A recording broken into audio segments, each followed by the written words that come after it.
The NBA postseason officially starts tonight with the first set of the play-in tournament matchups, and I've got to say, I am very excited for this year's playoffs because this year's playoffs is so unpredictable. There's so many great potential matchups that we could see, and this year's playoffs could just be amazing. There's so many teams that have a great chance at winning it all. So many teams that we could see go on unreal runs. There's just a lot that can happen in this playoffs, and I can't wait. I can't wait. But before we talk about the actual playoffs, we gotta wait. We gotta wait. I'm going to be making my full playoffs prediction video in a few days. This video is just going to be predicting the play-in tournament, which is still pretty big. So let's just get started with the games we've got going on today. We got the Heat versus the Hawks and the Lakers versus the Timberwolves. Let's talk about the Heat versus the Hawks first. I want to make this short and sweet. I'm taking the Heat here. They have been very inconsistent this season. They've had games where they've looked absolutely amazing. They've had games where they've looked absolutely terrible. But when it comes to games like this, postseason matchups, high-stake games with a lot on the line, it's a lot easier for me to put trust in the Heat in this situation than the Hawks. I think the Heat are just a way better built team for situations like this, especially defensively. We could see them give Trae Young and DeJounte hell out there. And also, postseason Jimmy Butler is something different. He's truly a different breed, a different man when it comes to the playoffs. I got the Heat in this game. Like I said, I've just got more trust, more faith in the Heat going into this game. But like I said, they have been very inconsistent this year. And this could be one of those games where they just completely shit the bed. And the Hawks, if the Hawks win, I wouldn't be surprised. But heading into this game, I'm still rocking with the Heat. The next game, we've got the Lakers taking on the Timberwolves. This should have been a really good and a really fun game. But obviously, recent events have altered that. We all know what happened with Rudy Gobert, Kyle Anderson, and Jaden McDaniels. Rudy Gobert and Kyle Anderson got into a bit of an altercation. Rudy Gobert punched Kyle Anderson. He's not going to be there this game. He got suspended for this game. And we know what happened with Jaden McDaniels too. He punched the wall and he pretty much broke his hand. Those are both fatal blows to the Timberwolves. Rudy Gobert is not very good, and this season he's just not been anywhere close to what he was in Utah. But he is still a very important piece to that Timberwolves team, especially in a matchup like this where you're going to be going up against Anthony Davis, LeBron, and honestly the entire Lakers team, which thrives in the paint. They're always getting to the paint, and you need a presence like Rudy Gobert there. Not only that, but Jaden McDaniels, probably the Timberwolves' best perimeter defender, is obviously not going to be there this game, and that just creates a whole world of problems for the Timberwolves. Maybe if Cat and Anthony Edwards absolutely take over this game and the Timberwolves can somehow find a way to stop the Lakers on defense, then the Timberwolves could maybe win this game, but I just don't see a world where that is happening. I think Ant and Cat can do whatever they want offensively, but the defense is just not going to be there for the Timberwolves. I do not really see a world where the Timberwolves win this game, especially against the Lakers. We know who the Lakers are. They got LeBron. They got AD. Ever since they traded away Westbrook, since the All-Star break, the Lakers have actually been really, really good. The Lakers are dangerous heading into this postseason, and unfortunately for the Timberwolves, they got to face them, and their whole team kind of collapsed, literally the last game of the season. So yeah, I've got the Lakers winning this game, taking the 7th seed.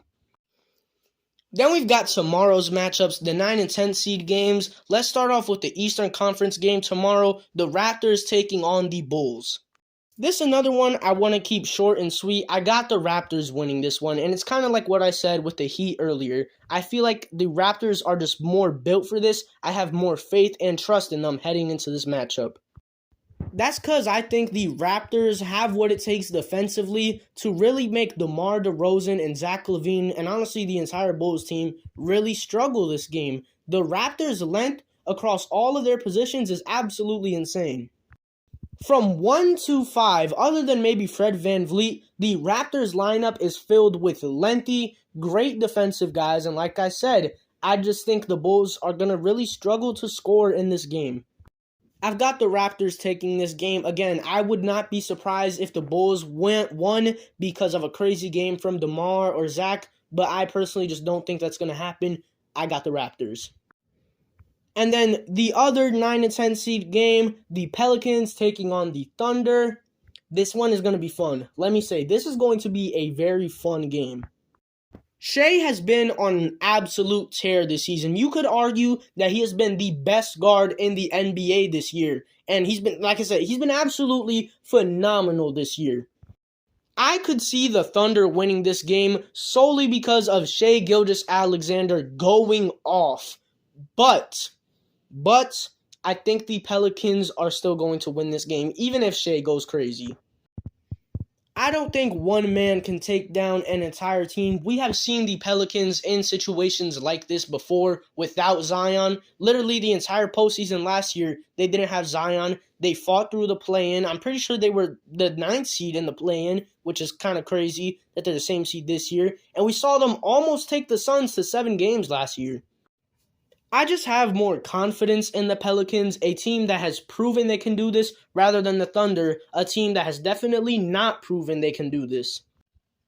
And you want to talk about Shai potentially having a crazy game? Well, the Pelicans can have a potentially crazy game from Brandon Ingram or CJ McCollum. I just don't think there's a big chance the Thunder can pull out this game, so I'm going with the Pelicans.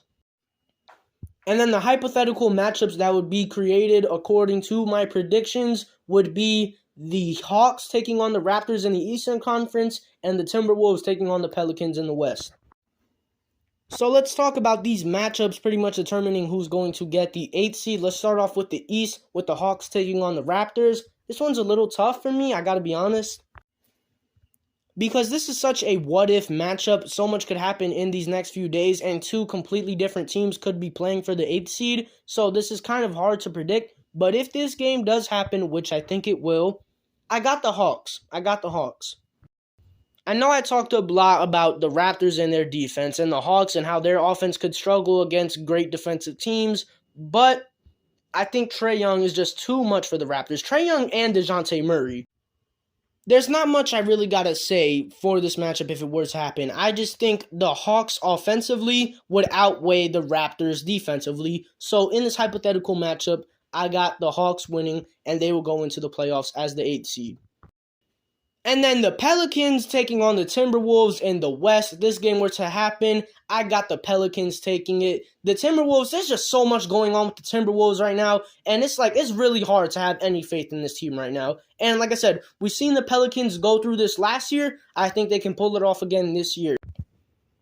So that is my NBA play-in tournament predictions. To wrap it all up and just summarize it really quick, Lakers versus Timberwolves, I got the Lakers winning, taking the 7th seed.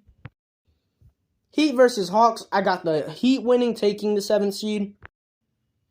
And then the other games, the 9 and 10 seed games, I got the Pelicans winning in the West and the Raptors winning in the East.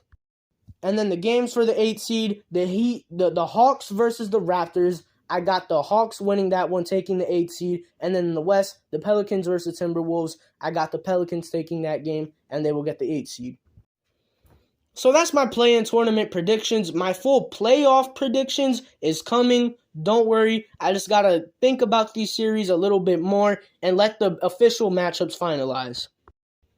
But yeah, that's all I got to say. I am excited for some postseason basketball. That's all I got to say. Peace.